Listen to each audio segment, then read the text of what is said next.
भक्तों का ये मॉर्निंग भागवतम क्लास में स्वागतम है। और मैं सर्वप्रथम अपनी पूर्ण रूप से आध्यात्मिक योग्यता को सबके समक्ष जो है स्वीकार करते हुए ये श्रीमद् भागवतम की सेवा को करने का प्रयास करूंगा। और विशेष रूप से गुरु परंपरा का धन्यवाद है जो निम्न कोटि के व्यक्ति को भी भागवत कथा करने का एक सुअवसर प्रदान करते हैं। मन तो कुटिलताएं करता है कि छोड़ दी जाए, सेवा ना किया जाए क्योंकि हम अयोग्य हैं या हमारी दशा वास्तविकता में बहुत खतरनाक है। लेकिन सेवाओं को करने के लिए पीछे हटना तो आध्यात्मिक आत्महत्या है। तो जो भक्त सेवा मिला है और सेवा नहीं करता है तो स्वयं अपनी इच्छा से क्या करता है, आध्यात्मिक आत्महत्या को क्या करता है, अंगीकार करता है। तो इस सिद्धांत को ध्यान में रखते हुए सेवा करके ही शुद्धिकरण संभव है। शुद्धिकरण होके सेवा तो नहीं हो पाएगी क्योंकि उसमें तो पता नहीं कितना समय लग जाएगा। तो इसलिए आज इस सेवा को करने का प्रयास किया जाएगा और कोई त्रुटि होगी ही उसके लिए क्षमा प्रार्थी हैं। और मैं परंपरा से प्रार्थना करता हूँ कि कुछ ऐसा बोल पाऊँ जिससे आप सबकी श्रद्धा में वृद्धि हो और मेरा शुद्धिकरण हो पाए। हरे कृष्ण। तो यहाँ पे इस श्लोक के अंदर ये बताया जा रहा है कि भगवान का जो ध्यान जीवात्माएं करती हैं उनका एग्जैक्ट डिस्क्रिप्शन क्या है। जैसे हम लोग अक्सर पूछते हैं भगवान कहाँ हैं तो दिखाओ, और कैसे दिखते हैं बताओ, और उनके क्या क्या पहना हुआ है। जैसे हम किसी भी व्यक्ति को संसार में देखते हैं तो हम लोग उसका ड्रेस का डिस्क्रिप्शन, उसका सौंदर्य का डिस्क्रिप्शन हम कर पाते हैं। इसी तरह से यहाँ पे भी आचार्यों ने क्या किया है, बताया है कि भगवान किस प्रकार से प्रत्येक जीव के हृदय में वास करते हैं। कोई आपसे पूछ सकता है कि भगवान कहाँ रहते हैं, तो आप बड़े आराम से बता सकते हो कि इस श्लोक के माध्यम से भी कि भगवान हृदय में रहते हैं। प्रभुपाद ने यहाँ लिखा अनुवाद के अंदर, within the region of heart, हृदय के अंदर वास करते हैं। इसलिए कोई कंफ्यूजन नहीं है कि भगवान शरीर के कौन से भाग में रहते हैं। भगवान रहते हैं हमारे हृदय के अंदर। और बताया गया है कि उनकी एग्जैक्ट साइज कितनी है, 8 इंच के। तो अगर आपके पास में कोई छोटी सी स्केल हो तो आप अपने उसमें जाके देख सकते हैं कि 8 इंच कितना लंबा उसमें स्पेस है। और सामान्यतः जो वर्तमान आचार्य वृंद और वरिष्ठ वैष्णव बताते हैं वो कि आपके अंगूठे का जितना साइज है, आपका जितना लंबा अंगूठा है, इस साइज में परमात्मा आपके हृदय में क्या है, वास करते हैं, ऐसा बताया जाता है। हालांकि यहाँ पे 8 इंच का वर्णन किया गया है कि भगवान का इतना सा जो स्वरूप है 8 इंच का, वो प्रत्येक जीव के हृदय में वास करता है। और उसमें बताया गया है कि भगवान जो है क्या क्या सामग्री लेके खड़े हैं। चतुर्भुज रूप में भगवान जो है यहाँ पे खड़े हैं। और उनका जो डेकोरेशन का पैराफर्नेलिया है उसमें क्या है, एक तो कमल आता है, दूसरा उनका सुदर्शन आता है, एक शंख आता है और एक गदा आता है। इंग्लिश में गदा का शब्द इस्तेमाल किया गया है क्लब से। अगर कोई इंग्लिश श्रीमद् भागवतम पढ़ रहे हैं तो क्लब करके शब्द प्रभुपाद इस्तेमाल करते हैं। क्लब मतलब ये वो वाला क्लब नहीं है जो हम समझते हैं संसार में नशे वाला। ये क्लब है जो भगवान की गदा है उससे, वैसे उसको मेस बोलते हैं। प्रभुपाद ने कई जगह उसका मेस, MECE, मेस शब्द से भी इस्तेमाल किया है प्रभुपाद ने। खैर, तो ये प्रभुपाद ने अनुवाद में हमें यह बताया है आचार्यों की वाणी से अनुवाद करके कि भगवान क्या कर रहे हैं, इस तरह से जीवात्मा क्या कर सकती है, भगवान का स्मरण कर सकती है। अभी देखिए इसमें 6 अलग अलग चीजों को हम लोग डिस्कस करने का प्रयास करेंगे। 3 प्रकार के आध्यात्मवादियों को बताया गया है। और सबसे जो तीसरा स्तर का आध्यात्मिकवादी है वह व्यक्ति ब्रह्म ज्योति में भगवान के ब्रह्म स्वरूप का जो बोलते हैं कि ब्रह्म सत्या जगत मिथ्या, और भगवान एक प्रकाश के समान हैं, और पानी की बूंद का अगर समुद्र में विलय कर दिया जाए तो पानी की उस बूंद को ढूंढना असंभव है। इस प्रकार की उपमाएं देने वाले, या भगवान के अंदर जाके जीवात्मा जो है विलीन हो जाती है, ये सबसे तीसरी कोटि का जो आध्यात्मवादी है उसकी उपमा है, यह बताया जाता है। दूसरा जो हम लोग सुनते हैं हमारे भौतिक संसार में भी, जो कहते हैं भगवान कण कण में वास करते हैं, प्रत्येक जीव के हृदय में आसीन है, तो उसका जो एक्सप्लेनेशन है वो यहाँ से है। और तीसरा, आप सब भक्त हैं जो कि क्या है, सीधे श्री भगवान को श्री भगवान समझ के सीधा उनकी प्रेममयी दिव्य सेवा में जुड़ते हैं। प्रभुपाद ने इसको भगवत गीता में बोला है, इन दी लविंग ट्रांसेंडेंटल डिवोशनल सर्विस। इसमें इसको प्रभुपाद ने भगवत गीता के अंदर स्पेसिफिकली 9वें अध्याय के अंदर प्रभुपाद ने इसका इस्तेमाल किया है, loving transcendental devotional service, प्रेममयी Divya या आध्यात्मिक जो है भगवत सेवा। तो ये तीसरी कैटेगरी की जो, ये तीसरी नहीं, सर्वोच्च कैटेगरी का जो साधक प्रभुपाद ने भगवत गीता में और यहाँ अनुवाद में और तात्पर्य में बता रहे हैं, वो सब क्या है, भगवान को सीधा श्री भगवान के रूप में समझ के और सीधा उनकी दिव्य प्रेम में सेवा में जुड़ रहे हैं, जैसे आप सब यहाँ जुड़ रहे हैं अभी। हाँ, ये तीसरा कैटेगरी का बताया जा रहा है। और साथ ही साथ में क्या है कि मुख्यतः भगवान के जो हमारे लिए एक सिंपल अंडरस्टैंडिंग है, वैसे तो बहुत कॉम्प्लेक्स है ये सारा कुछ, लेकिन बहुत सिंपल अगर हमें समझना हो तो हम इस प्रकार से समझ सकते हैं। आप लोगों ने एक पिक्चर देखा होगा जो बी आर चोपड़ा साहब ने 1988 में दिखाया था कि भगवान के शरीर के रोम रोम से क्या है, अनंत कोटि ब्रह्मांड निकल रहे हैं। वो पिक्चर आपने देखा होगा।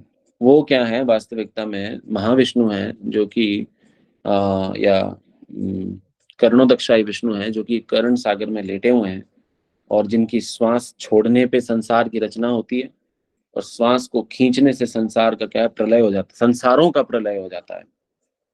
तो पहले तो है कर्णोदक्षाई विष्णु। तो कर्णोदक्षाई विष्णु जब श्वास छोड़ते हैं और जब संसारों की संरचना होनी प्रारंभ होती है, तो उन संसारों के अंदर जो आपने देखा होगा भगवान की एक पिक्चर जिसमें लक्ष्मी माता जी उनके चरणों में बैठे हैं और उनके चरण को दबा रहे हैं, और भगवान एक सागर के बीच में लेटे हुए हैं शेषनाग पे। वो कौन है, वो है गर्भोदक्षाई विष्णु, क्योंकि वो गर्भ को धारण करते हैं। कौन से गर्भ को, संसार को वो क्या करते हैं, धारण करते हैं, इसलिए वो क्या है, गर्भोदक्षाई विष्णु है। और वो भी सागर के बीच, जिसका आप देखा होगा आपने फोटो कि उनकी नाभि कमल से एक कमल का एक डंडा निकल रहा है, तना निकल रहा है, जिसके कमल के ऊपर ब्रह्मा जी बैठे हैं। तो वो कौन है, आपके गर्भोदक्षाई विष्णु है। और फिर जो हम सब जीवात्माएं हैं जिनके अंदर है, जैसे हम लोग संसार में सुनते हैं कि कण कण में भगवान है, और यहाँ पे भी उसी को वर्णित किया जा रहा है, ये वास्तविकता में क्या है, क्षीरोदक्षाई विष्णु को इंगित करते हैं। तो इस प्रकार से हम तीन मेजर एक्सपेंशंस ऑफ भगवान को समझ सकते हैं, कर्णोदक्षाई विष्णु या महाविष्णु जो कि कर्ण सागर के अंदर है, गर्भोदक्षाई विष्णु जो प्रत्येक संसार के अंदर उसके दक्षिण भाग में बैठ के और संसार को धारण करते हैं, क्योंकि किसी भी वस्तु को धारण करने के लिए एक आधारभूत शिला की आवश्यकता है, या एक आधार की आवश्यकता है जिसपे वो नींव खड़ा, जिसपे वो स्ट्रक्चर खड़ा हो सके। तो संसार को भगवान क्या है, धरातल से नीचे से क्या करते हैं, धारण करते हैं, जिसपे 14 भुवन की संरचना होती है, इसलिए वो क्या है, गर्भोदक्षाई विष्णु है। और फिर आप जो हमारे हृदय में, हम सबके हृदय में भगवान जो वास करते हैं, उन्हें क्षीरोदक्षाई विष्णु कहते हैं। तो इस प्रकार से तीन स्टेजेस ऑफ आध्यात्मवादी हो गए और तीन स्टेजेस ऑफ भगवान के एक्सपेंशन हो गए। हाँ, तो ये क्या है, भक्ति इस स्थिति को समझते हैं। और अब जो दूसरी कोटि के जो साक्षात्कार करने वाले व्यक्ति होते हैं, ये सब मैंने आपको क्यों बताया, क्योंकि जो सेकंड कैटेगरी के डिवोटीज हैं जो कि भगवान को कहते हैं कि भगवान प्रत्येक जीव के हृदय में आसीन हैं, तो वो वास्तविकता में क्षीरोदक्षाई विष्णु को रेफर करते हैं। अगर हम इसको टेक्निकली समझने का प्रयास करेंगे, अब मुझे नहीं पता, मैं 7 भक्तों के कैमरा तो देख पा रहा हूँ, बाकी पता नहीं कौन सुन रहा है। तो ये जो, थैंक यू, आप सबका धन्यवाद। तो ये जो हम लोग, हमने जो 6 ये डिविजन समझे हैं अभी, थैंक यू, आप सबका धन्यवाद। तो ये जो 6 डिविजन है उसका इंटरकनेक्शन है। जैसे हम लोग कई बार बचपन में जब पढ़ाई करते थे तो एग्जाम में आता था ना, मैच दी फॉलोइंग, एक लाइन ड्रॉ करके मैच करना होता था। तो मैच ये है इस 6 डिस्कशंस के बीच में कि जो भी भगवान को जो सेकंड कैटेगरी के साधक हैं, जो कि बताते हैं कि भगवान प्रत्येक जीव के हृदय में आसीन है, वो क्या है वास्तविकता में भगवान के क्षरदक्षाई विष्णु रूप को रेफर कर रहे हैं, उद्धृत कर रहे हैं। और वो क्या है, उसका वर्णन इस श्लोक के अंदर हमारे समक्ष जो है वो यहाँ देखने को हमें ये 2.2.8 में हमारे समक्ष जो है ये प्रस्तुत होता है। और ये बताया जा रहा है कि भगवान के कौन से हाथ में कौन सी वस्तु जो है उन्होंने धारण कर रखी है। वस्तु तो बोलना ठीक नहीं होगा, भगवान का पैराफर्नेलिया है। तो भगवान के राइट हैंड के नीचे वाला जो हाथ है वहां से ये डिपिक्शन शुरू होता है। देखिए, आप अनुवाद अगर पढ़ रहे हैं तो उसमें ऊपर से आप 5वीं 6ठी लाइन देखेंगे अगर अनुवाद के अंदर, तो ये बताया जा रहा है कि भगवान के पास में अलग अलग चिन्ह हैं जो कि उनके नीचे वाले दाहिने हाथ से शुरू होता है, फिर ऊपर आता है, फिर बाएं हाथ के तरफ नीचे और ऊपर का वर्णन आता है। और नीचे उनके पास में कमल है, सबसे दाहिने हाथ के राइट हैंड के नीचे वाले हैंड की तरफ उनके पास कमल है। ऊपर वाले हाथ के पास में उनके पास में जो है सुदर्शन है। लेफ्ट हैंड के नीचे वाले में शंख है और ऊपर वाले लेफ्ट हैंड में गदा है। इस प्रकार से ये जो एक यहाँ पे पोजीशन ऑफ पैराफर्नेलिया बताई गई है। हालांकि एक चीज हम समझ लेंगे एक अच्छी तरह से कि ये जब ये जो वस्तुएं भगवान ने धारण कर रखी हैं, जैसे कमल हो गया, शंख सॉरी सुदर्शन हो गया, शंख और गदा, इनकी लोकेशन अगर बदलती है इसका मतलब भगवान के स्वरूप का नाम बदल रहा है। ये चीज हम समझ लें, है ना। हर भगवान के स्वरूप में ये लोकेशन ऑफ पैराफर्नेलिया नहीं है। अगर हम बिल्कुल हमारी, क्योंकि मेरे को तो नहीं पता चलता है, जो भक्त उन्नत हैं वो शायद ये समझते होंगे कि किसका क्या रूप है, लेकिन मेरे जैसे जाड़ी बुद्धि के व्यक्ति के लिए ध्यान, बस एक बात ध्यान रखना है कि मूलभूत लोकेशन क्या है। राइट हैंड के नीचे वाले हैंड में भगवान के चतुर्भुज रूप का वर्णन हो रहा है। जैसे हमारे बीच में एक चतुर्भुज प्रभु जी हैं भी, तो सपोज करिए कि हमारा नीचे वाला जो राइट हैंड है उसके अंदर क्या है, कमल है। ऊपर वाले राइट हैंड में क्या है, सुदर्शन है। लेफ्ट हैंड के नीचे वाले में क्या है, शंख है। और लेफ्ट हैंड के ऊपर वाले में क्या है, गदा है।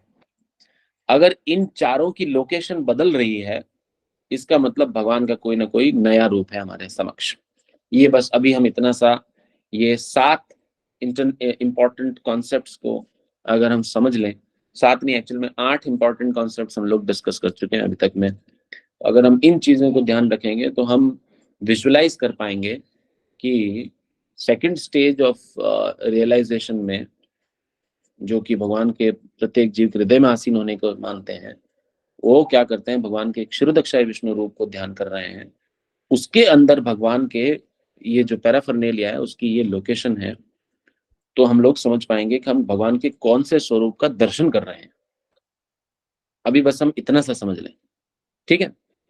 अच्छा, प्रभुपाद ने क्या किया है, 3 स्टेज के साधक बताए हैं। वैसे मैं शायद मैं शुरुआत में डिस्कस कर चुका हूँ, है ना। हाँ, बता दिया मैंने। हाँ, 3 स्टेज कौन से हैं, जो कि मायावादी, जो कि प्रथम स्टेज पे है। दूसरा, जो कि भगवान को प्रत्येक जीव के हृदय में आसीन मानते हैं। और तीसरा, आप जैसे साधक जो भगवान को सीधा भगवान समझ के उनकी दिव्य प्रेम में सेवा कर रहे हैं।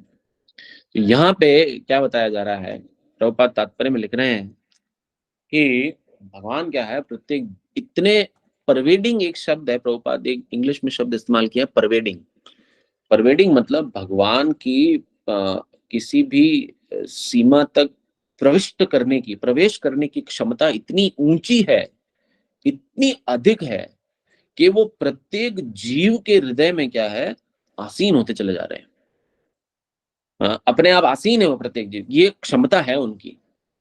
अच्छा, अभी कई बार, अच्छा हम एक चीज और समझ लेंगे, थोड़ा एक और तकनीकी मैटर है। जैसे हम लोग इसको सिंपल मैथमेटिक्स के उससे समझते हैं कि जैसे सपोज करिए 100 का एक आंकड़ा है ना, 100 का आंकड़ा है। तो ये जो संसार हमारे समक्ष है, ये 100 में से केवल 25% है। पाई चार्ट अगर हमें बनाना पड़े, पूरा गोलाकार का अगर विभाग करना हो, तो ये जो संसार हमें दिख रहा है, तो ये क्या है, एक जैसे पेस्ट्री आती है ना आपके सामने, एक तिकोनिया रूप में पेस्ट्री जैसे आप खाते हो, या हाँ पेस्ट्री ही सही उदाहरण बैठेगा। तो पेस्ट्री जैसे आप खाते हो, तो पेस्ट्री का ये एक पूरी एक केक के अंदर से एक पेस्ट्री निकाल लो तो कितना हिस्सा बचता है। एक केक होता है, केक तो आप सबने ही देखा होगा। केक के अंदर से अगर पेस्ट्री का हिस्सा निकाल लिया जाए तो लगभग 25% हिस्सा जो है, ये जो से हिस्सा है, ये हमारे समक्ष हम देख पा रहे हैं कुछ कुछ।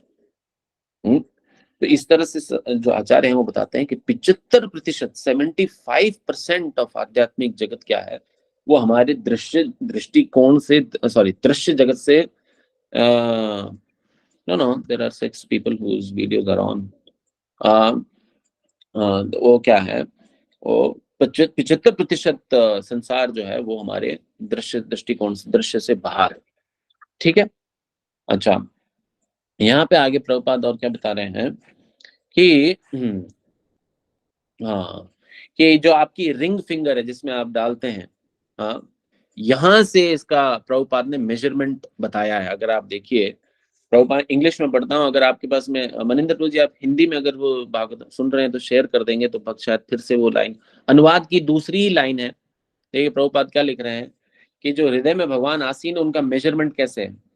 उनकी शुरुआत होती है मेजरमेंट की रिंग फिंगर, रिंग फिंगर बोलते हैं, ये जो आपके हाथ की ये जो फिंगर होती है, ये जो 30 जिसमें आप अंगूठी डालते हैं ना, रिंग फिंगर, ये यहां से शुरू होके, प्रभुपाद ने बताया यहां से शुरू होके अंगूठे तक जाता है। ये आपका प्रभुपाद ने इसमें, ये देखिए मनिंदर प्रभु जी ने आपके समक्ष शेयर कर दिया है। बीच की अंगुली से अंगूठे तक, अर्थात एक बित्ता या 8 इंच माना जाता है। ये देखिए यहाँ आपके ये, अब आप मुझे नहीं पता कौन भक्त देख पा रहे हैं, ये इस रिंग फिंगर से, इस वाली रिंग फिंगर से शुरू होके ये ऐसे जाएगा और ये ऐसे जाएगा, ये 8 इंच का हिसाब किताब बैठ गया। अब आपके जितना बड़ा हाथ है, आप सोच लीजिए भगवान इतने लंबे हैं आपके इस शरीर के अंदर। कई बार भक्त बोलते हैं हमें भगवान से मिलाओ, हमें भगवान को देखना है। तो देखने का जो शीशा है वो ये है। हम लोग जैसे संसार में खुद को देखते किस में है, वो शीशे के अंदर, फिर हम कंघी बनाते हैं, कभी हम सौंदर्यीकरण करते हैं, है ना, शीशा देखता है ना हम लोग अपने इस मुख को देखने के लिए, है ना। इसी प्रकार से भगवान को देखने के लिए कौन से शीशे की जरूरत है, शास्त्र रूपी शीशे की जरूरत है। और ये शीशा हमें बता रहा है कि भगवान का ये आपकी रिंग फिंगर्स के टॉप से शुरू होके आपके अंगूठे तक का ये जो मेजरमेंट है, ये भगवान का डायमेंशन है।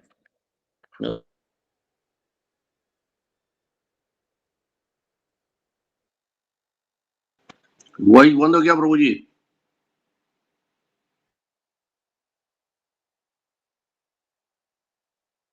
म्यूट हो गया आपका। ओहो, अभी मेरे को किसी ने म्यूट कर दिया भाई, मेरे को, मैं ये कह रहा हूँ, हाँ अभी मेरा आवाज आ रहा है सबको? यस प्रभु जी। आ रहा है प्रभु जी, आ रहा है। हाँ, तो ये देखिए हमारे आचार्यों ने क्या किया, हमें एग्जैक्ट एक तो लोकेशन बताया, एग्जैक्ट उनका साइज बताया, उनके पास में क्या क्या पैराफर्नेलिया है वो सब बताया। अब इससे ज्यादा हम क्या चाहते हैं प्रमाण। और ये प्रभुपाद ने ये जादू महज 7-8 लाइनों में ही हमारे समक्ष कर दिया। अगर आपने मुझे सुना है ये और ये तात्पर्य अनुवाद पढ़ा है, तो ये महज 7-8 लाइनों में ही प्रभुपाद ने इतनी इंपॉर्टेंट सूचनाएं हमें दे दी हैं। हाँ, इससे पता चलता है कि जिस व्यक्ति के साथ हम जुड़े हुए हैं, वो व्यक्ति स्वयं आध्यात्मिक रूप से कितना ज्यादा पढ़ा लिखा है, वो कितने ज्यादा सुलझे हुए हैं, या वो कितने ज्यादा, इंग्लिश में बोलते हैं केपेबल हैं, क्या बोलेंगे हिंदी में, सक्षम है। कौन व्यक्ति कितना सक्षम है, वो बोलते हैं ना कि मुंह खोल या ठा पड़े, मुंह खोलते ही पता चल जाता है सामने वाला कैसा है। उसे प्रभुपाद की आध्यात्मिक विद्वता इसी से समझ में आ जाती है कि प्रभुपाद ने कितनी गहराई से और कितना डिटेल में एग्जैक्ट डिस्क्रिप्शन हमारे लिए हमारे समक्ष रखा है। हाँ, ये हमारे लिए प्रमाण है। अच्छा, प्रभुपाद बताते हैं कि ये जो स्वरूप है ना, जिसमें भगवान के राइट हैंड के नीचे वाले में कमल, ऊपर में सुदर्शन, लेफ्ट हैंड में नीचे शंख और ऊपर गदा, इसका नाम जनार्दन है। इसका नाम क्या है? भगवान के इस स्वरूप का क्या नाम है? जनार्दन है। जनार्दन मतलब जो कि जैसे आप लोग सब जानते हैं जनता जनार्दन तो जो भगवान क्या करते हैं, सबको पालते हैं, जो सब व्यक्तियों को, जीवात्माओं को पाले, ऐसे व्यक्ति को क्या बोलते हैं? जनार्दन बोलते हैं। और ये क्या करते हैं, भगवान जो है, भगवान का ये जो जनार्दन स्वरूप है, ये क्या करता है? जन सामान्य को नियंत्रित करता है। अभी जैसे ये भगवान अपने जो डिफरेंट डिफरेंट जो उनके विभिन्न जो रूप हैं, वो ऐसे एंटरटेनमेंट के लिए नहीं बनाते हैं। उनका एक पर्पस होता है। भगवान की कोई भी क्रिया का पर्पस होता है। हम तो जैसे दिन भर में बहुत कुछ ऐसा ही करते हैं जिसका कोई उद्देश्य ही नहीं होता, हम तो टाइम पास मूवली करते हैं। लेकिन भगवान कोई भी अगर एक्टिविटी करते हैं तो उसके पीछे कोई ना कोई पर्पस होता है। तो भगवान का ये जो स्वरूप, जिसको जनार्दन के नाम से संबोधित किया गया है, उसका उद्देश्य क्या है? उसका उद्देश्य है जन सामान्य को नियंत्रित करना। हाँ, और वो नियंत्रित करते हैं, हाँ, जिसमें कई बार भगवान पुरुषोत्तम के नाम से, पुरुषोत्तम मतलब, इसका उदाहरण कौन दे सकता है? कौन से भगवान के स्वरूप के लिए पुरुषोत्तम शब्द का इस्तेमाल होता है?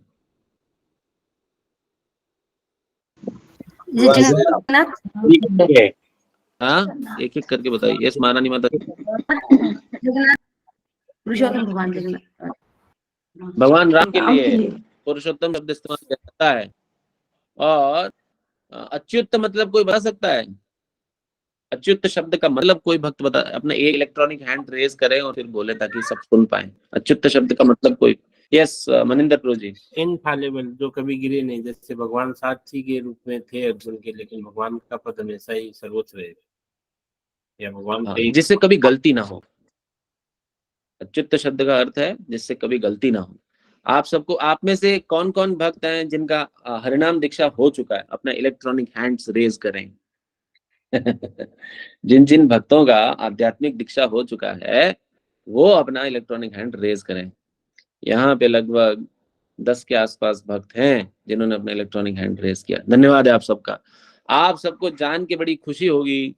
आप, मुझे नहीं पता ये बात कितने भक्त जानते हैं, शायद वरिष्ठ वैष्णव जानते होंगे। आपका गोत्र परिवर्तन हो गया प्रभु जी, माता जी। आपका गोत्र अब कौन सा हो गया? अच्युत गोत्र हो गया। अब आप ये नहीं बोलेंगे जो भी आपका, मेरा गोत्र क्या है, स्वामी उसमें कौन सा स्वामी, महास्वामी, ये सब नहीं है अब हमारा गोत्र। अब हमारा गोत्र क्या हो गया? अच्युत गोत्र हो गया। और जब आप अपना नाम बोलेंगे तो आप बोलेंगे पीताम्बरधर दास। क्या बोलेंगे आप? अपना नाम, जो भी आपका आध्यात्मिक नाम है वो बोलेंगे। ये नहीं मैं हूँ डॉक्टर प्रतीक देवल, गोत्र क्या चारण, जाति क्या ये, वो क्या वो, ये नहीं बोलना है। Don't give wrong information. हरिनाम दीक्षा के बाद में आपका इस देह का क्या हो गया? पूर्णतया हरि हरि बोल हो गया। आपका सेकंड बर्थ हो चुका है। तो इसलिए बहुत सावधानी से अपना परिचय दें। इसलिए ध्यान रखना चाहिए। और हमारे बीच में एक नरसिम्हा नाम से डिवोटी आते हैं, अभी मुझे नहीं पता वो हमारे को सुन पा रहे हैं नहीं सुन पा रहे हैं। वो हैं, ओहो, जय हो जय हो। तो भगवान के नरसिंह स्वरूप को सब जानते हैं। और क्या है? त्रिविक्रमा। तो भगवान का शायद जो त्रिभंगी रूप है उसको, और ये ऋषिकेश शब्द का कोई मतलब बता सकता है? कोई डिवोटी, कौन भक्त बताएगा? यस सुगोपी माता जी, ऋषिकेश शब्द का अर्थ बताइए प्लीज सबको। मास्टर ऑफ द सेंसेस ना प्रभु जी? यस, इंद्रियों के स्वामी। हाँ, कौन है? भगवान श्री कृष्ण। केशव, माधव, अनिरुद्ध। ये देखिए भगवान के इतने सुंदर नामों का प्रभुपाद ने क्या किया। एक शब्द बहुत जो है भक्तों को बड़ा प्रिय लगता है, अधोक्षजा। अधोक्षजा शब्द का कोई मतलब बता सकता है भक्त? जिसने नहीं बताया अब तक भक्त का, वो भगवान के इस नाम का मतलब कोई भक्त बता सकता है? अधोक्षजा। ये सब हम चाहते हैं, ये हमारे अंदर ये गुण जो है ना, कूट कूट के भरा है। अधोक्षजा किसी भक्त को नहीं पता है? बड़ी आध्यात्मिक खतरनाक स्थिति है ये तो। मनिंदर प्रभु जी, आपका हैंड रेज्ड है या आपने गलती से रेज किया ही हुआ है तब से? अधोक्षजा शब्द का अर्थ है, अधोक्षजा शब्द का मतलब बता सकते हैं? भगवान के इस नाम का मतलब बता सकते हैं? ये प्रभु जी जो यानी जो हमारे सेंसेस की जो फीलिंग्स होती है उससे जो बियॉन्ड जो होता है उसको भगवान कहते हैं। नहीं, अधोक्षजा शब्द का मतलब। यस, सीतालीला माता जी बताइए। प्रभु जी भगवान को समझना जो है बहुत मुश्किल है और हम अपनी इंद्रियों के द्वारा उनको नहीं समझ सकते। नहीं। और कोई वक्त बताएगा अधोक्षजा? यस, सुबह गोपी माता जी बताइए, अधोक्षजा शब्द का अर्थ बताइए। हरे कृष्णा प्रभु ji, is it beyond sense perception? नहीं। उज्ज्वला माता जी। यस प्रभु जी, प्रभु यस जी बताइए। diminishes और decreases? नहीं। यस महारानी माता जी। प्रभु जी यही सुना था कि जब जो सेंसेस का जो मेजरमेंट होता है जो इंद्रियों से जो परे होते हैं वो भगवान। अरे रुकिए प्रभु जी, रुकिए। यस महारानी माता जी, आप कुछ कहना चाह रहे हैं? आपने हैंड रेज किया था। नहीं प्रभु, आई डोंट नो। अधोक्षजा शब्द का मतलब है जिसको जीता ना जा सके, जिसकी पराजय संभव नहीं है, ऐसे व्यक्ति को अधोक्षजा कहा जाता है। तो ये भगवान का सबसे सुंदर नामों में से एक है। ये व्यक्तिगत रूप से मुझे बहुत पसंद है कि उनकी पराजय संभव नहीं है। इसलिए क्या है, पर हाँ उनको एक रूप से, मनिंदर जी म्यूट कर लीजिए, डिस्टर्बेंस हो रहा है। उनको एक ही तरह से जीता जा सकता है, उनको भौतिक रूप से किसी तरह से नहीं जीता जा सकता है। इसलिए उनको सिर्फ प्रेम द्वारा क्या किया जा सकता है, विजित किया जा सकता है। और कोई तरीका नहीं है। अगर आप सोच रहे हैं कि कोई जीवात्मा सोच रही है कि मैं युद्ध करके भगवान को पराजित कर दूंगा, शौर्य से या किसी और तरीके से पराजित करूंगा ईश्वर को, वो संभव नहीं है। लेकिन केवल और केवल क्या है, वो क्या है, जैसे बोलते हैं ना, भगवान जो है सेल आउट हो जाते हैं, डिस्ट्रीब्यूट हो जाते हैं, बिक जाते हैं। वो कैसे बिकते हैं? भगवान भक्तों की भक्ति से बिक जाते हैं। इसलिए क्या है, ये प्रभुपाद ने आगे तात्पर्य में बताया कि भगवान के जो 24 स्वरूप हैं, ये क्या है, अलग अलग लोकों में इनकी वर्शिप होती है। और ये सारे 24 जो स्वरूप प्रभुपाद ने मेंशन किए हैं, इनके अपने अपने लोक हैं। जैसे हम सबके अपने अपने घर बनाने की जो टेंडेंसी है ना, वो यहाँ से आ रही है। भगवान का कोई भी रूप ऐसे नहीं चलो भाई सब एक साथ कहीं भी रह लेते हैं, नो। उनके अपने अपने क्या हैं, वैकुंठास हैं। इसलिए हम जिस भगवान के जिस रूप का हम ध्यान कर रहे हैं वहीं हमें जाना पड़ेगा। अगर हमें सपने में हमारा घर दिख रहा है तो हमें घर में वापस आना पड़ेगा, या हमें सपनों में भक्त दिख रहे हैं तो हमें भक्तों का संग मिलेगा। इस तरह से क्या है, हम लोग क्या कर सकते हैं, समझ सकते हैं कि ये सारे वैकुंठास में क्या है, वो रहते हैं। और उन्हें क्या कहा जाता है, पराव्योम। परा मतलब जो कि इस संसार से परे हो। ये क्या है, पराव्योम। व्योम मतलब एक एटमॉस्फेयर को बोलते हैं, जो कि इस संसार से परे का एटमॉस्फेयर है। वो क्या है, वातावरण सॉरी। तो इस संसार के परे का जो वातावरण है उसे पराव्योम कहा जाएगा। और इस तरह से भगवान के ये कुछ ही जो नामों के, जो भगवान के विस्तार हैं, उनका यहाँ वर्णन किया गया है। क्योंकि प्रभुपाद ने ऐसे भी बताया है कि जितनी समुद्र में लहरें पूरे दिन में उठती हैं, भगवान के इतने रूप हैं। अब इसी से हम समझ सकते हैं कि कितना मुश्किल है ये काउंटिंग रख पाना कि भगवान के एक्चुअल में कितने रूप हैं। ये बहुत मुश्किल है। अगर इसी एक सिमिली बोलते हैं इसको, वैसे तो अब हिंदी में क्या बोलेंगे इसको मुझे नहीं पता, इसी से हम समझ सकते हैं कि अगर दिन भर में जितनी समुद्र में कितनी लहरें उठती है, कोई काउंट कर सकता है क्या? आज तक मुझे नहीं लगता कभी किसी ने काउंट किया होगा कि दिन भर में कितनी समुद्र में लहरें उठती हैं। ना तो किया होगा, ना शायद कर पाएगा कभी कोई। अब इतने का जो दिन में नहीं कैलकुलेशन हो सकता एक दिन में, तो बताइए भगवान का कैलकुलेशन कैसे संभव है? तो प्रभुपाद इसी से हम समझ सकते हैं कि ये जो शास्त्र हम पढ़ रहे हैं, ये भी क्या कर रहे हैं, हमें एक प्रतिबिंब मात्र दे रहे हैं उस व्यक्ति का जिसको हम साधने की कोशिश कर रहे हैं। इसलिए हम जो साधक जुड़े हुए हैं, कम से कम वो इतना समझ लें कि हमारा जो टारगेट है वो बहुत ऊंचा है। कई बार हम लोग जब प्रोसेस को बहुत चीपली ले लेते हैं या हम कमिटमेंट नहीं दिखा पाते हैं प्रोसेस के प्रति, वो इसलिए होता है क्योंकि हमें लगता है, हाँ, हमें ऐसा लगता है कि तो ठीक है, रूटीन की बात है, हम माला कर रहे हैं, ठीक है, हो रहा है, ठीक है, हरे कृष्णा हरे राम चल रही है आराम से। लेकिन हम लोग इसको समझें कि हमारा टारगेट कितना ऊंचा है, क्योंकि जब हमें ये पता चल जाएगा हमें कहाँ तक पहुंचना है, तो हमारे एफर्ट्स को लेके हम क्या गंभीर हो जाएंगे। और हम में से ऐसा कई बार ऐसा होता है कि हम सिंसियर इसलिए नहीं रह पाते, हमें लगता है अरे यार अभी तो मैं 35 साल का ही हूँ, या मैं 33 साल का ही हूँ, या मैं 30 साल का ही हूँ, बहुत समय लगता है। लेकिन पता नहीं आप में से किस किस भक्त के साथ ऐसा हुआ है कि कभी कभी आपको ऐसे सुबह सुबह स्नान करते हुए लगा कि मेरे कभी ऐसी किसी दिन के किसी क्षण में प्राण निकलेंगे, और आपको यूं ऐसे घुटन होने लगी। कभी ऐसा हुआ आपके साथ में? दिन के ऐसे किसी भाग में जब आप कोई भी क्रिया कर रहे हो, चाहे स्नान कर रहे हो, चाहे प्रसाद पा रहे हो, सो रहे हो, और आपको मृत्यु का ख्याल आया हो एक क्षण के लिए, तो आपको लगा हो कि ये शरीर जो है नश्वर है, ये नष्ट हो जाएगा, और सांस लेने में आपको ऐसे लगा कि मेरे को कितनी बाधा हो रही है। चलिए, कुछ भक्तों को ऐसा लगा है। इसी से हम समझ सकते हैं कि ये प्रोसेस कभी भी हो सकता है प्रभु जी, इसमें हरे कृष्णा हरे राम हमारे साथ में कभी भी हो सकता है भाई। हाँ, इसलिए ये मत सोचिए कि बहुत मेरी मम्मी ऐसे कई बार ऐसे बोलती है, ये मरण में गाड़ा कौन नहीं जुता है। कि मरने में, जब किसी व्यक्ति का मरना होता है, तो उसमें कोई बड़े बड़े बैल या वाहन नहीं लगते, वो पटाखा ही बोलता है। तो हमारा भी किसी दिन क्या होगा, पटाखा ही बोलेगा बस।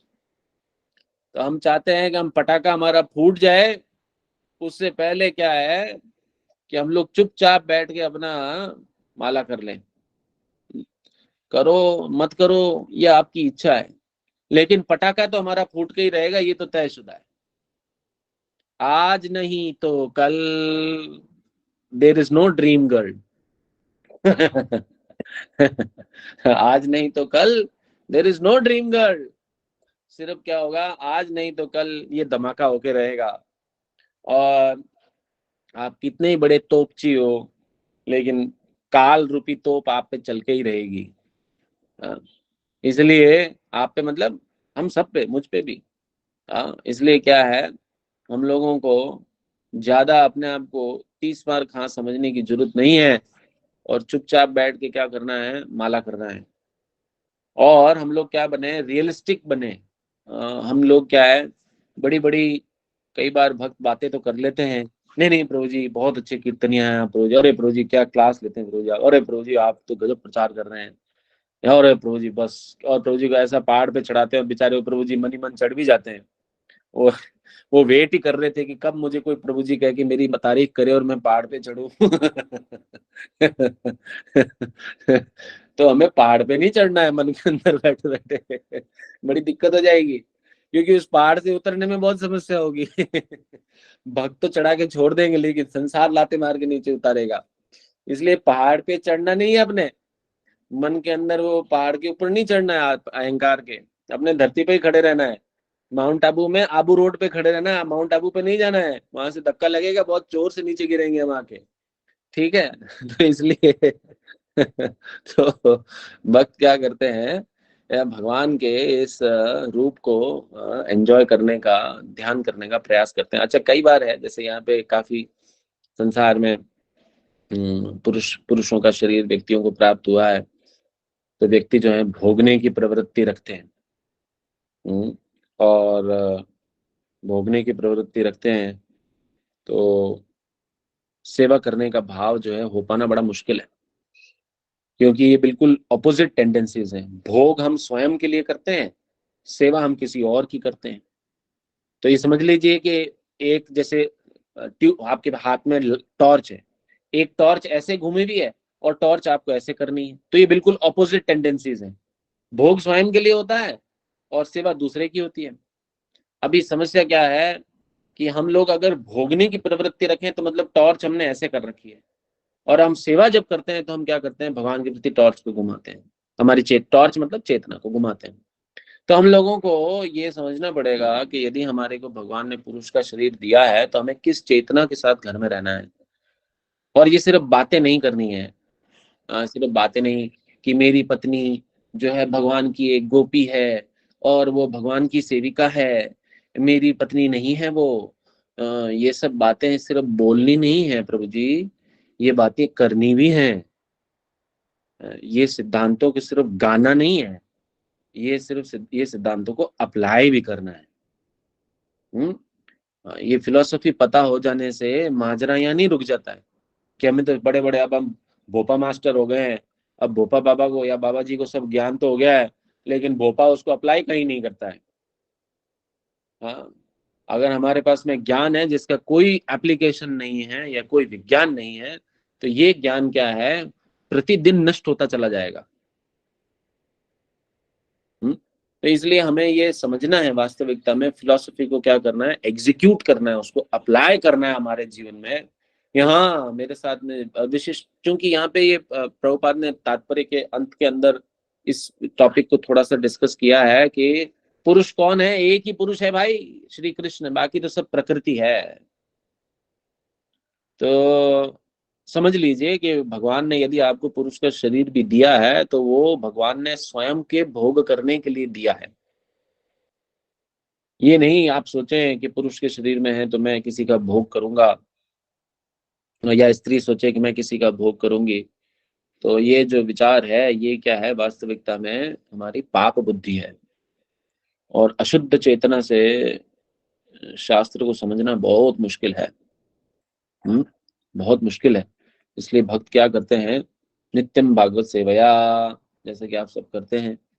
और भगवान क्या है, हमेशा साजो सज्जित रहते हैं। इसलिए भक्त क्या, सुबह उठ के सबसे पहले स्नान करते हैं, चाहे बीमार हो, सर्दी जाड़ा पड़ रहा हो, गर्मी हो, बारिश हो, भक्त भी क्या करते हैं, सबसे पहले उठ के उस स्नान करते हैं। और वो क्या करते हैं, स्वयं को सज्जित करते हैं। किससे, लिपस्टिक पाउडर से, सोने से नहीं, वो अपने आप को किससे सज्जित करते हैं, वैष्णव तिलक से। और क्या करते हैं, अगर जो जिनके भी संस्कार हो चुका है, ब्राह्मण दीक्षा हो चुका है, तो वो कोई सोना चांदी पहन के इतना सौंदर्यकरण नहीं आता उनके शरीर पे। उनके शरीर पे क्या है, गुरु द्वारा प्रदत्त दीक्षित जो जनेऊ है, उससे उनका क्या है, शरीर का शोभा है। ये भक्तों को, या जो गुरु ने आपको हरिनाम दीक्षा के समय जो कंठी में माला पहनाई थी, वो आपकी वास्तविक क्या है, आभूषण है। तो इसलिए हम लोगों को प्रोसेस को समझना चाहिए और भगवान की स्थिति को समझना चाहिए और हमारी स्थिति को भी हमें समझना चाहिए। हरे कृष्ण। किसी भक्त का कोई प्रश्न है या टिप्पणी है तो कर सकते हैं। और अधोक्षजा शब्द का मतलब मैंने भगवतम क्लासेस में मोहन प्रभु जी से सुना था, ये मैंने वही बताया।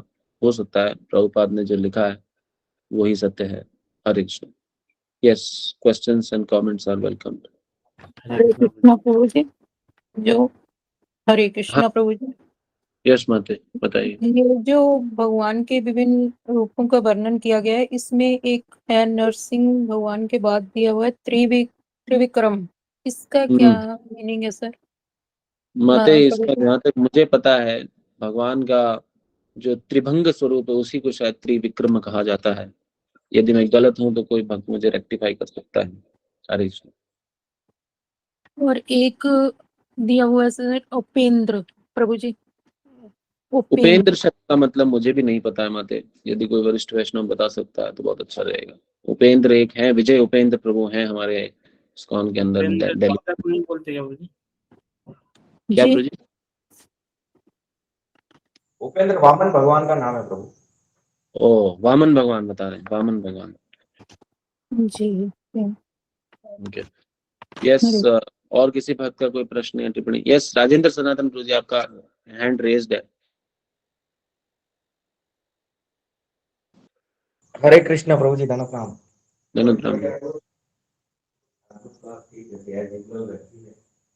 आपने बहुत ही सुंदर 8 इंच इस तरह आप से भगवान कुछ कहना चाह रहे थे? आवाज आ रही है प्रभु जी? एक प्रभु जी। हरे कृष्णा, धन्य प्रणाम सभी वैष्णवों को। हरे कृष्ण प्रभु। प्रभु बहुत अद्भुत क्लास थी, और जिस तरह से आपने बताया कि भगवान हृदय में कैसे रहते हैं 8 इंच के रूप में, ठीक है, अंगुष्ठ का आकार, तो अंगुष्ठ का आकार वैसे सतयुग के अंगुष्ठ का आकार होगा वो। तो बड़ा बड़ा अद्भुत प्रभु जी, आप बड़ा ही अद्भुत आपका जैसा क्लास रहता है, तो वैसा ही था प्रभु जी। अब अनर्थास तो पता नहीं कब जाएंगे, परंतु आज सुबह आपकी क्लास और महाराज की क्लास सुबह मैं सुन रहा था, बड़ा मैचिंग है, ठीक है, कि महाराज भी यही बात बताए थे कि वास्तव में बहुत उत्तम बात बताए महाराज कि भक्ति में भक्त का कभी नाश नहीं होता। अगर वो मान लो भक्ति के पथ पे आया है तो भगवान बोले मैं उसकी रक्षा करता हूँ एट एनी कॉस्ट, वो गिरेगा नहीं कैसे भी, भगवान उसको बार बार संभालेंगे। और मैं मेरी तरफ देखता हूँ, कई बार मैं गिरता हूँ, कल मैं गौर निताई के मंदिर पहुंचा, आज वापस संभला, वापस गिरा, वापस संभला, ठीक है। तो भगवान मैं कल यही भगवान को बोल रहा था, आप क्यों पकड़े हुए हो भाई मुझे, मैं तो गिर रहा हूं फिर भी आप छोड़ नहीं रहे हो, ठीक है। तो भगवान का प्रण है ये कि अपने भक्तों को छोड़ते नहीं है वो किसी भी परिस्थिति में। जो एक बार इस मार्ग पे आया आप समझ लो, ठीक है, तो उस कालिया ने पकड़ लिया, आपको रोग लग गया उसका, तो वो छोड़ने वाला तो नहीं है। मतलब किसी भी सूरत में आप भले कितना ही पतन हो जाए आपका, पर वो छोड़ेगा नहीं, अंत में हाथ पकड़ ही लेगा, भैया मैं ही तेरा हूं, न तो स्त्री है, न तो पुरुष है, न तो नपुंसक है, तू मेरा है। तो बड़ा अद्भुत प्रभु जी, ठीक है, बड़ा अद्भुत आनंद आया भागवतम में। तो मेरे जैसा दुष्ट कई बार आ नहीं पाता है, ठीक है। तो मेरा कोई ऐसा प्रश्न नहीं है प्रभु, बस Thank you. प्रश्न तो रहेंगे कहाँ, प्रश्न खत्म ही हो जाते हैं प्रभु जी, प्रश्न तो रहने ही नहीं है आगे फिर। ठीक है, वो प्रश्न हम लोग पूछते भी है ना, खुद पता होता है तो हम लोग हाँ। पूछते हैं, अरे ठीक है कुछ तो पूछें, परंतु मोस्टली ये रहता है कि भागवतम जब करता है कोई स्पीकर, ठीक है, कथा व्यास से, तो प्रभुपाद की कृपा काम करती है उस पे, गुरु महाराज की कृपा काम करती है, तो प्रश्न सच रहते नहीं है, क्योंकि एक एक चीज का इतना सुंदर निरूपण हो जाता है कि प्रश्न रहता ही नहीं है। तो थैंक यू सो मच प्रभु जी, बड़ा एनलाइटिंग क्लास था, ठीक है, काफी अच्छे पॉइंट्स है उसमें। थैंक यू प्रभु। मेरा खुद का शुद्धिकरण होता है इससे। ठीक है, यस मनिंदर प्रभु। हरे कृष्णा प्रभु जी, धन्यवाद प्रणाम। जैसे आज के श्लोक में आएगी परमात्मा हृदय के रूप में निवास करते हैं। मनिंदर प्रभु आपका वॉइस नहीं आ रहा, वॉइस नहीं आ रहा आपका, हरे कृष्णा प्रभु जी, धन्यवाद प्रणाम। नहीं आ रहा, अभी भी बहुत स्लो है। हरे कृष्णा, अभी आ रहा है? हाँ हाँ हरे कृष्णा प्रभु जी, धन्यवाद प्रणाम। जैसा कि आज के श्लोक में था कि परमात्मा हृदय के रूप में निवास करते हैं प्रभु जी, लेकिन कुछ जीव जंतु ऐसे होते हैं जिनके हृदय नहीं होते, जैसे जेलीफिश है, पेड़ है, तो वहां पर फिर भगवान कहाँ पर निवास करते हैं परमात्मा के रूप में? प्रभु जी मनिंदर प्रभु वाह, ये तो क्या आपने प्रश्न लाया आप भी। बड़ा तकनीकी प्रश्न पूछ लिया कि जिनके हृदय नहीं होते। अब उसमें ये तो साइंटिफिक आंसर है, तो साइंटिफिक आंसर में अगेन आंसर में वही होगा जो प्रभुपाद ने दिया है कि जहां से भी उनका मूलभूत उनका शरीर का, जैसे हमारे हृदय का अगर स्पंदन बंद हो जाए, मैं उदाहरण के लिए आप समझाने का प्रयास कर रहा हूँ कि अगर हृदय का स्पंदन बंद हो जाए तो शरीर का मृत्यु हो जाता है। अब उनके शरीर का ऐसा कौन सा भाग है जहां से उनके शरीर का स्पंदन चलता है, वो जो भी उसका नाम हृदय है या कोई ब्रेन सेल है या जो भी टिश्यू है, आई डोंट नो जो भी उसका साइंटिफिक नेम है, अगर वो बंद हो जाए तो उनके शरीर का नाश हो जाता है। तो भगवान उनके उसी स्थान पे वास करते हैं। It is very very clear.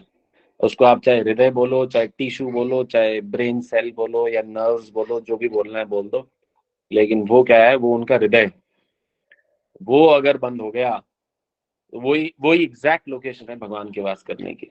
हरे कृष्ण। आशा करता हूँ आपके प्रश्न का मैं कुछ आंसर दे पाया हूँ।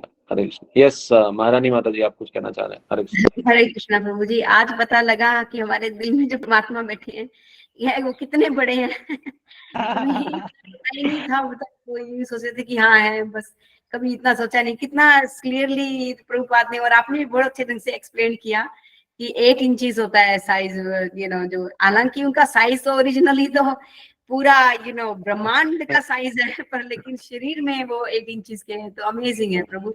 और आपने बहुत सुंदर ढंग से आज क्लास में, मुझे बहुत अच्छा लगा कि आपने कितना बड़े सहजता से आपने बड़े सुंदर ढंग से कंडक्ट किया। ये बड़ा कॉम्प्लिकेटेड सब्जेक्ट है, इतने सारे 24 डिफरेंट विष्णुज हैं, उनके डिफरेंट एक्टिविटीज हैं, ये बड़ा कॉम्प्लिकेटेड है एक्चुअली एक्सप्लेन करना, लेकिन आपने इसको बड़े सहज से बड़े अच्छे ढंग से एक्सप्लेन किया। Thank you Prabhu, very nice class. Thank you mother, thank you. Yes, अब मुझे